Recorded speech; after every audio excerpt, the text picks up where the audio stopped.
Hello everybody, question number 5 is about binomial expansion.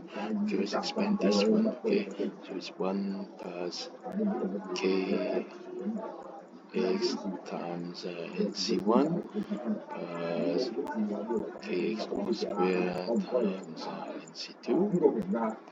So look at them. Okay, so how to simplify it? Okay, nc1 is n, and nc2 is n minus 1 over 2.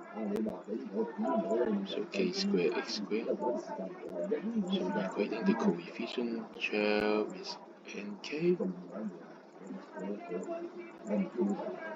and 28 is n minus 1 over 2.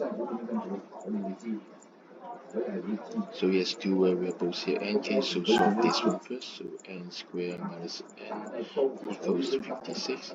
Move it to the left hand side, n squared minus n minus 56 equals 0. So solve it. So n minus a 7 equals 0. So n equals 8, good.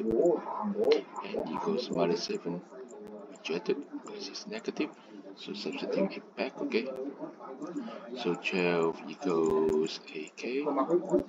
So k equals v over 2. So the result is n equals 8 and k equals v over 2. The marking scheme is here. Got the correct answer. Well done.